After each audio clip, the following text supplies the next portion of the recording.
Okay, now that we found serenity. Serenity, my ass. Okay, Colorado. For those of you who don't know, I should just pull up a summary of this. I forget who. In Colorado, a suit has been filed by four allegedly Republican voters. To an activist group to keep Trump off the ballot because Article 14, Paragraph 3, insurrection. Let's get that one out. Article 14, Section 3. Here, we'll read it. They want to keep Trump off, and the way they describe it is because you have to describe your lawless actions lawfully. They want to protect the rights of voters. They want to make sure that every vote counts and that every voter's vote is respected.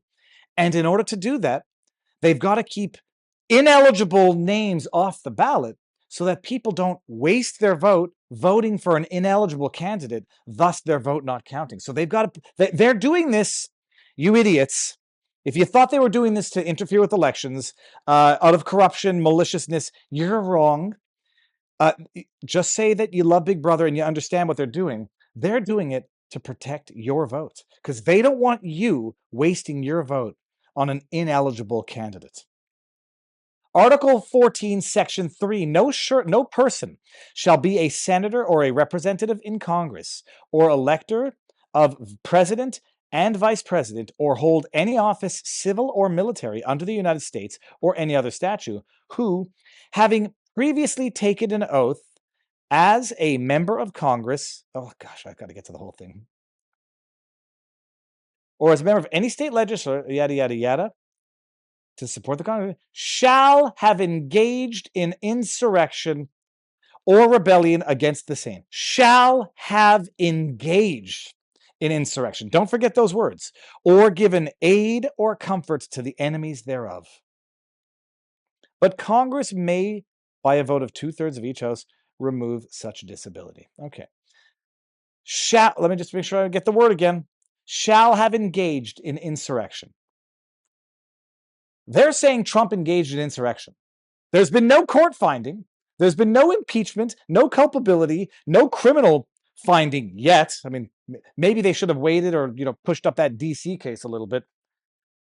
They're saying as a matter of fact, he's done it and he should be removed from the ballot. That's what's going on in Colorado.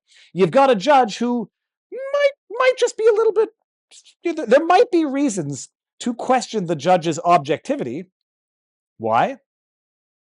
Let's get into an article about it, shall we? Close. Oh, no. Oh, don't you do that. Go back. Okay. Close. What the flip is going on? No thanks. Okay, I'm not. Okay, there we go. Are you skeptical of headlines and what you see? This is annoying. We are too. Stop. Okay. There was a motion to recuse. This will outline the potential bias of the judge, just if you're nervous. Judge overseeing Trump disqualification case in Colorado rejects recusal request over political contribution. Donald Trump's attorney took issue with the donation the judge made before taking the bench to a group that likened the January 6th attack to an insurrection. I mean, it's a small amount. It's $100 that she made while she presumably knew that she was going to be named judge at some point because it was like a few days before her actual appointment, but they don't just pull these things out of a hat. So she knew she was going to become a judge. She made a measly $100 donation, and we're going to see what that entity had to say. On the first morning of a week-long hearing to determine if Donald Trump is constitutionally eligible. Can you imagine? A state judge is deciding whether or not forget that he's a former president, a candidate is constitutionally eligible to be president after that person had already been acquitted of impeachment on the very same basis. Imagine that. It's an amazing thing. Forget impeachment. It means nothing now.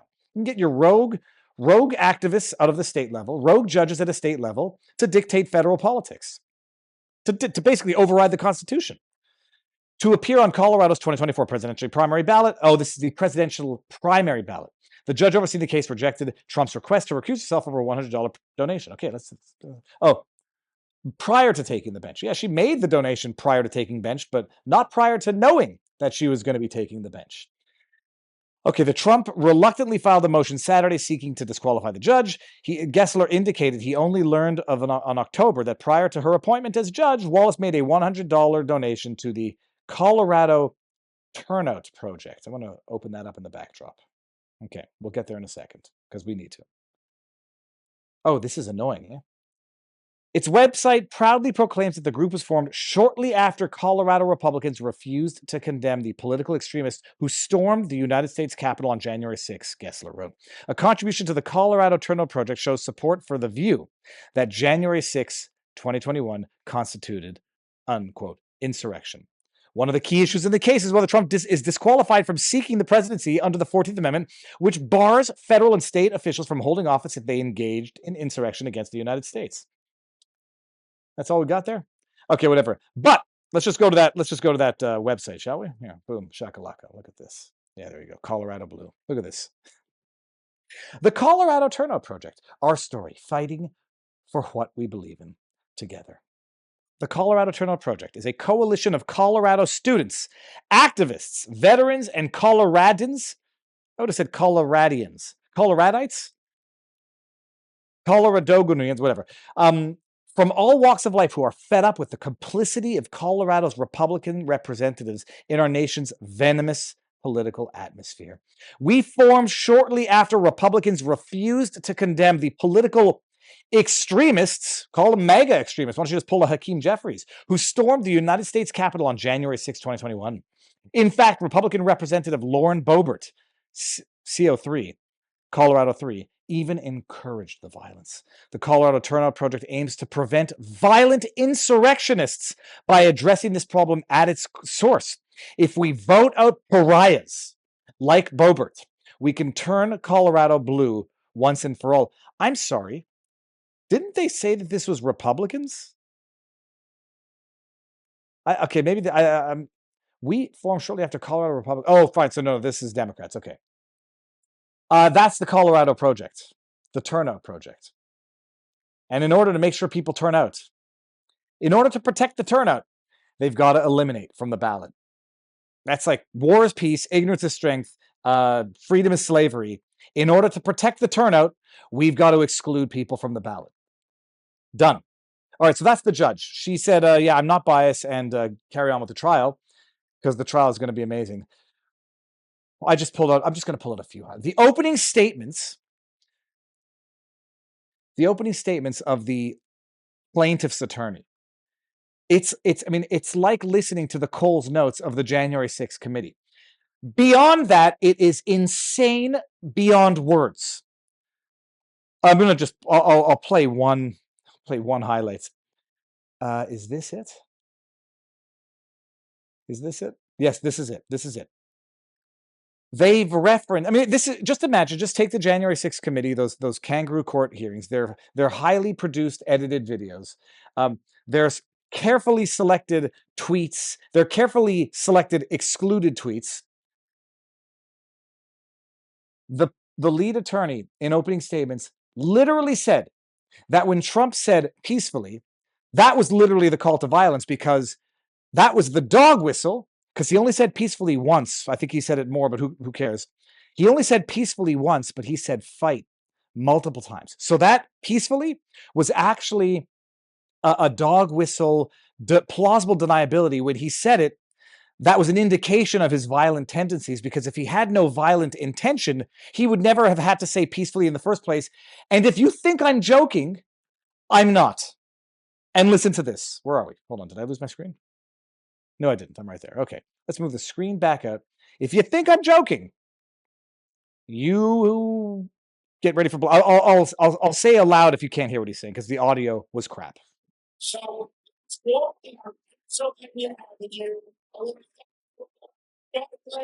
this is their... Sorry, I should have prefaced this also. In their opening statements, they're looping in videos of police fighting with protesters. They're looping in video evidence, Trump's speech. And so they played this video as a longer portion of his speech and then on with opening statements. two important features of that speech we just saw. Two important features. First is his focus of the crowd on the actions of Mike Pence that were shortly to happen in the Senate chamber. And second, his repeated reference to fight. Fight. Wait until we'll bring up what they did with Eric Swalwell, but here. And urging his supporters to fight. Now, I'm sure that Trump will claim that because he used the words, quote, peacefully and patriotically later in that speech, that he did not therefore engage in insurrection. Yeah, that's a pretty good argument, you delusional nincompoop.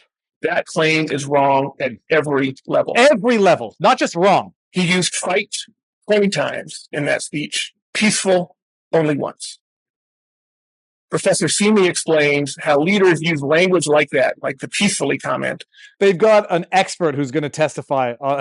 I mean, it would be funny if it weren't so bloody tragic. Hold on a second. I should highlight here. When I said bloody tragic, I meant politically. I meant metaphorically. Don't want to. Maybe I have to say that. I just make sure I don't want anyone like Viva incited insurrection. To create plausible deniability that is just filter. To create plausible deniability that is just filter. 20 times in that speech, peaceful only once.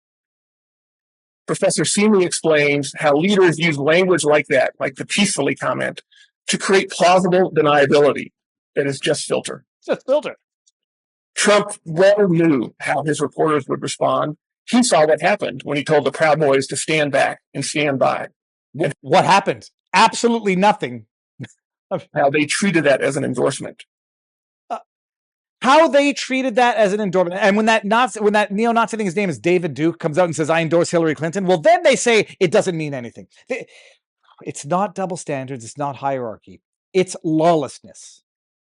In fact, his use of peaceful in the rally, and again, use in this proceeding, highlights that he knew the power of his other words. If you don't think people are going to engage in violence after what you told them, or that your words will provoke violence, you don't need to say, be peaceful. They already will be. This guy actually, this is his opening statement. When he said to do it peacefully and patriotically, that was the dog whistle for violence. Because if you don't think people are going to get violent, you don't need to say peacefully. And if you don't say peacefully, you damn well didn't mean peacefully. I mean, this is insanity. It's insanity. But that speech that we just saw got the crowd worked up and headed to the Capitol. Oh, my goodness. I'm going to give everybody that video. You cannot believe that this is reality. Oh, my wow stupidity, says Ginger Dog 55. So that's the tenor. That's the tenor of the quality of the arguments. So they have what's his face? I'm going to forget his name. They have one of the Capitol Police officers who was involved in a violent kerfuffle. No question about that. The same one who testified during the January 6th committees. And he's coming up there and saying, look at this. I got into fights with protesters. I got hit in the head. I got a bloody lip. I got a concussion, even though under cross, I think he testifies that he didn't actually go get any formal diagnosis for his concussion. I hurt my hand. So Trump's an insurrectionist. Okay. During the opening statements, so this is hilarious. This is the judge, by the way, who refused to recuse herself in the opening statement of Trump's attorney. For whatever the reason, they seem to be near either a police station, a fire station, or a hospital. There's sirens that are going off in the background that are, for whatever the reason, they're more audible than Swalwell's testimony. This is what she happened to say during a moment where Trump's attorney, in opening, had to take a pause because of the noise. You tell me if you hear what I think I heard. Here. By the way, Trump's attorney is far superior in terms of logic, delivery, but it's also probably because he's defending the defensible position in all this. But listen to what happened during his opening statement, and you tell me if you heard what I think I heard. And on January 6th, he called for peace, and he used the word peace at least 4 times in his speech at the Ellipse and 2 tweets and a video message. So he asked for peace. I want to highlight something afterwards. Now, the petitioners have played a couple videos.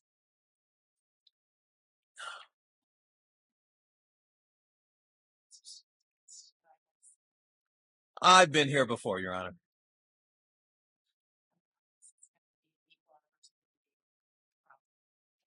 I'm assuming your clerks are not taking time against me when the sirens go by. Stop that timer, please. He actually sounded quite serious there. What did the judge say? The He, petitioner. he stops video. because the sirens are noisy. Looks a little frustrated. Sighs. I'm going to wait.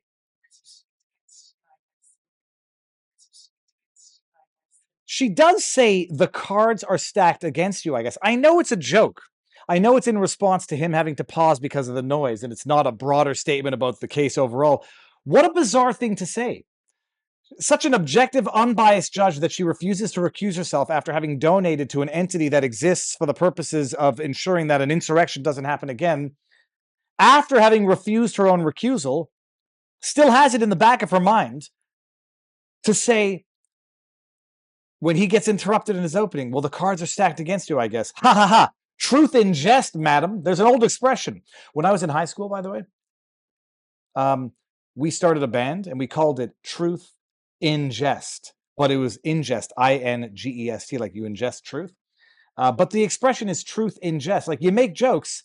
The only thing that makes the jokes funny is the element of truth to it. If it's an absurd joke, it doesn't. If it's an absurd comment detached from reality, there will be no humor to it. I guess the cards are stacked against you, I guess. Yeah, well, thanks for saying the quiet part out loud, but let's bring it back here to another important part that people need to understand. And on January 6th, he called for peace. And he used the word peace at least 4 times. Well, hold on a second. You said 4 times, sir. The other lawyer said only once. Care to explain? In his speech at the Ellipse. In his speech at the Ellipse. 2 tweets and a video. 2 tweets and a video. When did they shut down? When did they take Trump off social media? Could it be that they actually, when they took Trump off social media, took down the videos where he called for people to go home, be peaceful, etc., were the side of law and order? So this lawyer knows damn well that Trump used the word peace, peacefully, iterations of it, I think at least 4 times. The other lawyer, thanking social media for having deplatformed Trump, bank on the fact that most people don't know that he used peace multiple times. He called for the protesters to go home. He called for them to be law-abiding. We're on the side of the blue, back the blue, law and order, etc. But they took him off the platforms. They deplatformed Trump, sitting president of the United States of America, for inciting violence, when in reality, the videos that they prevented the world from seeing were ones calling for going home, being peaceful. Message. So he asked for peace. Now, okay, we can stop there. It's an amazing thing. They deplatform for inciting violence when in reality they took down the evidence that he called for de-escalation and peace. Call me a partisan hack for observing the obvious. Meh.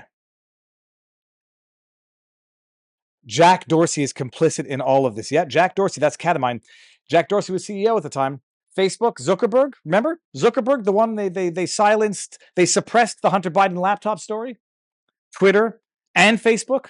Twitter and Facebook yeet Trump from the platform so that nobody could actually see the video messages and tweets that he put out. Hold on, we're going to do this. We're going to do this in real time. Trump. Let me go here. Why can't I want to find... Hold on. Real Donald Trump. I want to get his account. We have to see what the account looked like at the time. Here, check this out. Real Donald Trump. His only post since coming back, mugshot. January 8th, to all those who have asked, I will not be going to the inauguration. That wasn't the... January 8th, the 75 million Americans who voted will have a giant voice along in the future. They will not be disrespected. January 6th, I am asking for everyone at the U.S. Capitol to remain peaceful. No violence. Remember, we are the party of law and order. Respect the law and our great men and women. You know what? I've never liked this one. Let's go ahead and do that. Please support our Capitol Police and law enforcement. They are truly on the side of our country. Stay peaceful. January 6th. Oh, but the time, it was already after the damage had been done. They took him off so that nobody could see that. The same people that took him off so that nobody could see that suppressed the Hunter Biden laptop story, which in and of itself, on its own, as a standalone act, not only interfered with the outcome of the election, but affected the outcome of the election. Maybe that's the same way of saying the same thing. They know exactly what they did.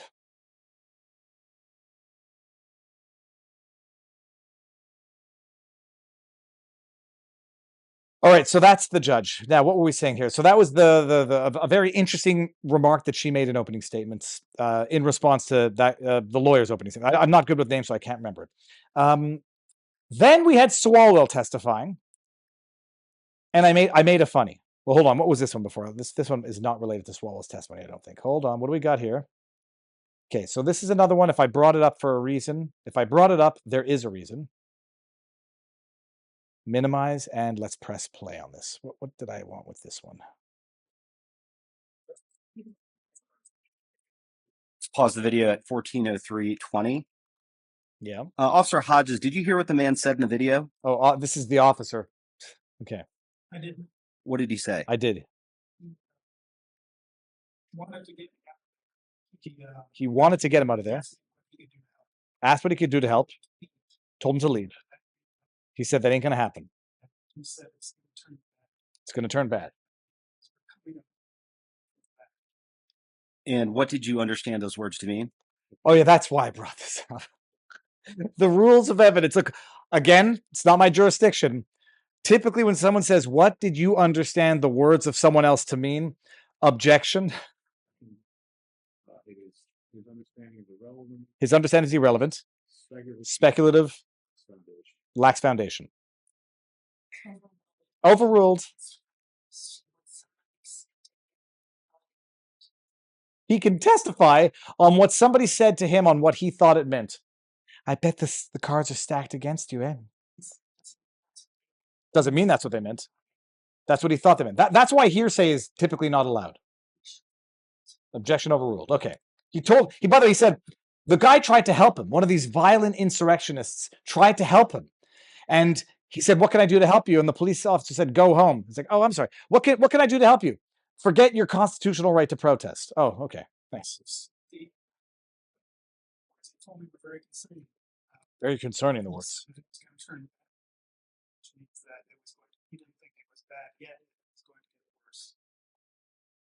He said that the others were coming up from the back. This indicated to me that oh my goodness, he said the others are. This indicated to me that there was pre-planning coordination because they got to get to insurrection and Trump participating in the insurrection. What is it? Engaging in the insurrection. And that they were intentionally encircling the United States Capitol. And when the man asked what he could do to help, you said leave. Is that right? That's correct. Why did you say that? Because aside from convincing other people to leave as well, that's the only thing he can do to help. Oh, that's the only thing he could do to.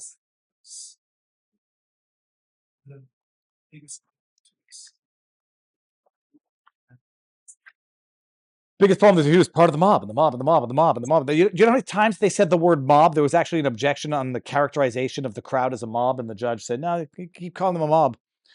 Just call them insurrectionists. Just get to the punchline already." The insurrectionists. Objection. You're calling them the insurrectionists, which presupposes the conclusion. Overruled. That didn't happen, but we're not far from it. Can you tell me what you thought he meant when he said it's going to get bad? Well, to me, it meant coordination. It meant seditious conspiracy and insurrection that Trump was instigating, inciting through his tweets and some other back channels, and therefore Trump should be removed from the ballot. That's where we're going with that. So that police officer, Capitol police officer, said nothing new, nothing that we haven't already seen. And then we had Swalwell. Swalwell was virtually inaudible.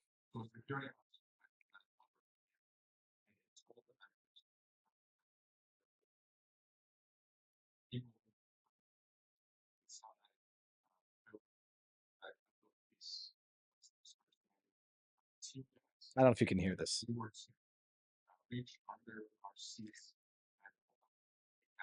Pull out a gas mask.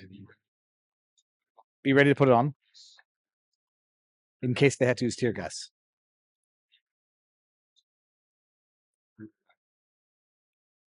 Had you ever had to put a gas mask on in the Capitol House chamber before? That actually happened. It didn't happen. I added the fart at the end because that's I couldn't. Hold on, let's just do that. Oh yeah. Have you ever Have you ever had to put a gas mask on in the Capitol House chamber before? pretty damn funny. So that's the most ridiculous question that you can. Have you ever had to put on a gas mask in the Capitol chambers before? Only when I farted, ma'am. No. So Swalwell's testimony was to the effect that in chief, it was scary. They had to put on gas masks. Never been done before. They were scared, terrified, yada yada. And then I think the most important points were scored in cross-examination when they brought up a number of tweets from Swalwell. Let me just see if I can get one offhand. Swalwell, and if I put in the word fight, it's so amazing. I have to put in Eric Swalwell or Rep Swalwell. They were going after Rep Swalwell. I won't be able to find any offhand, but for anybody who knows how to use the search function better on Twitter, they said, okay, so Trump said fight. He said it 20 times. Does that mean insurrection? Well, I mean, it depends on the oh, Mr. Swalwell, is this you here saying that we have to fight? Our lives depend on it in respect of women's rights? Yes. Is this a tweet from you where you're saying we got to fight for whatever? And he's like, oh yeah, well that one was a hashtag vote blue. But yeah, so you said the word fight. If I show you another 15 tweets, I don't remember how many they had from Swalwell, in which he said, we have to fight. And in some cases, he said, we have to fight like our lives depend on it. You don't mean insurrection. No, you don't mean violence. No, well, I mean, I have to assess the overall context when other people say it. So they got him on that. I mean, the amount of tweets using the word fight because it's a political term. And, unless there's some strong indication that it's meaning we've got to go into the Capitol building, like Ray Epps said, and fight our way to the Capitol and fight our way to the podium. It's an expression that every politician out there has used, some actually more than others. Get in their faces and harass them, I think was what Maxine Waters said. Take the fight to the streets, I think is what AOC said, which I think is actually much more literal. So they got him on that. Then they get Swalwell on the fact that he wasn't injured during the January 6th insurrection. He wasn't injured. And yet he's suing Donald Trump for personal injury. Swalwell suing Trump for injury. Let me see here. Yeah, he sues Capitol over riot in the second major election lawsuit. What does it say here? He has a civil suit against Trump. And the cross-examination was to the effect of, well, if Trump gets removed from the ballot here for insurrection, that would help you in your case against Trump, wouldn't it? Oh yeah, you weren't injured on January 6th, were you? Oh no. So you've got basically a vested interest in ensuring a certain outcome here that might affect your objectivity if anybody had any lingering doubts about the lack of political bias of this individual, Eric Swalwell. Yeah, and that's where it ended. What else happened yesterday that was noteworthy? I think that's about it. It's an absolute gong show of a trial, an absolute joke in the sickest, saddest way. And it's going to carry on, and it's almost like a foregone conclusion, where you have a judge who's, I mean, who knows? Maybe things can, be righted. Who knows? Maybe the judge will come to the right conclusion that this is an absolute joke. But if that were the case, then it ought to have been summarily dismissed, if ever there's a reason for a summary dismissal anywhere. Rumble rants. Finboy Slick says, I don't mask the gas, Your Honor. I release the gas. Swalwell. Finboy Slick says, speaking of big tech power on elections, if you haven't spoken to Dr. Robert Epstein yet, he would be a very important guest. Yeah, I can screen grab that. I'll reach out to him. Oh, now the question is this. I'm going to go to the chat and see what's going on there. Is the trial on now? Holy cows, did I have to go back to the bottom? Oh, it started an hour or so ago. Do we want to turn it on and just see what's going on? We could start from the beginning and then see if it's interesting. Hold on, YouTube. Well, hold on. Actually, let's just go to Rumble and see if anybody's live streaming it. Charlie Kirk is live. Realize I probably should not have gone live at the same time as Bongino, although maybe now the let's see, Bongino was live. I think quartering is going to start soon. Let's see if I can get Trump trial live.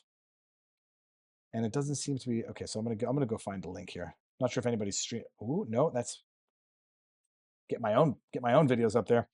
Let's see if we can't find the trial. Trump trial live. Donald Trump live at the Republican coalition. That's 23 hours ago. Okay, so I think CNN 18. Oh my goodness. Let's see if they have the same trigger warning that they had yesterday. Yeah. Okay, I mean, look, I'll bring it up just for 2 seconds. I don't know what the heck they're doing with the audio there. Trigger warning, expletives seen, heard in recordings from January 6th. Oh my goodness. Expletives. Over the course of the day, how did the crowd attack you? So I don't know if this is live. They were having live replays, which really made everything different. So we're not going to do this, people, because it's inaudible. And now they're saying, and it's going to be, the evidence is going to consist of officers who were assaulted, people who were scared, some politicians who were crying, and then they're going to say Trump did all of this because of his tweets. I'm going to take this off. It's unwatchable. Unwatchable, and some might say deliberately so, if one wants to think conspiratorially. I've got some funny thing in the background anyhow. We're gonna have something fun to watch. Oh, Good Logic is streaming it live. So let me see if I can find Good Logic. So anybody who wants to watch it there, maybe I'll try to pop on later. It's Halloween. I got to start getting set up for Halloween. Oh, maybe I was watching it from yesterday. And yeah, if anybody wants to go watch, hey, let's do a little streamception here. I see you, Joe. Hey, Joe. How confident are you in your conclusion that Donald Trump Look at the exhibit. They're making a little graph. played a central role, led these events? Central role, led the events. Why is that? It's in the evidence from my years of studying how far right extremists Oh, they got an expert on the stand. communication, relationship, Let's see if Joe knows that I'm watching him. fears. They've got a far-right extremist expert on the stand now testifying as to how Trump led this with his words. Peaceful. Everybody knows. Everybody knows.